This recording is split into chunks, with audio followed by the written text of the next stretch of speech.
అట్లా ఆటో కూడా అమ్మేసి ఆయన బతుకు తెరువు కూడా అమ్మేసి ఆ పిల్ల వెంట వెళ్ళిండు. ఇప్పుడు ఆయన బతుకు తెరివింది, ఇట్లా అయింది, ఈమె బతుకు తెరివింది. ఈమెను ఎవరు చూస్తారు అసలు? ఎంతమంది పిల్లలమ్మా నీకు? మాకు పిల్లలు లేరు పిల్లలు సార్. లేరు. పెళ్ళి ఎన్ని రోజులు అవుతుంది? నాది కూడా ఇంటర్ కాస్ట్ మ్యారేజ్ సార్. ఆహా, ఎందుకంటే ఓకే. నేను అమ్మ నాన్న ఎవరిని కాదనుకుని వచ్చి పెళ్లి చేసుకున్నాను. అది విజయవాడ సార్, ఇక్కడ కూడా కాదు. ఓకే. నాకు అక్కడ అండలేదు, ఇక్కడ అండలేదు. ఉన్న ఆయన్ని తీసుకుపోయారు సార్.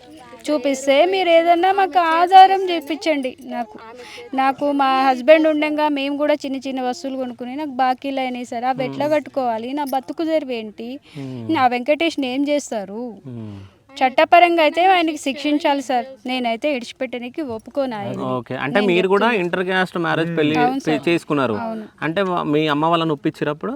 వాళ్ళని ఏం ఒప్పిలేదు సార్. వాళ్ళకి ఇష్టం లేకుండానే నేను చేసుకుని వచ్చిన. సో అంటే ఇక్కడ వీళ్ళకైతే ఇష్టం వీళ్ళకి ఉండే? కూడా ఇష్టం లేదు. అప్పుడు మేము వచ్చిన కొత్తలో వీళ్ళకి లేదు, వాళ్ళకి లేదు సార్. మా బతుకు మేము బతికినాం. వీళ్ళు మమ్మల్ని ఇబ్బంది పెట్టలా, వాళ్ళు ఇబ్బంది పెట్టలేదు. కావాలనుకుని చేసుకున్నారని విడిచిపెట్టేసిండ్రు.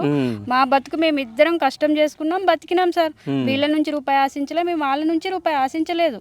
ఇప్పటికీ మేము పెళ్ళై 5 ఏళ్ళు అయింది. 5 ఏళ్ళ బట్టి కూడా మేము ఒకే ఇంట్లో ఉన్నాం కిరాయికి.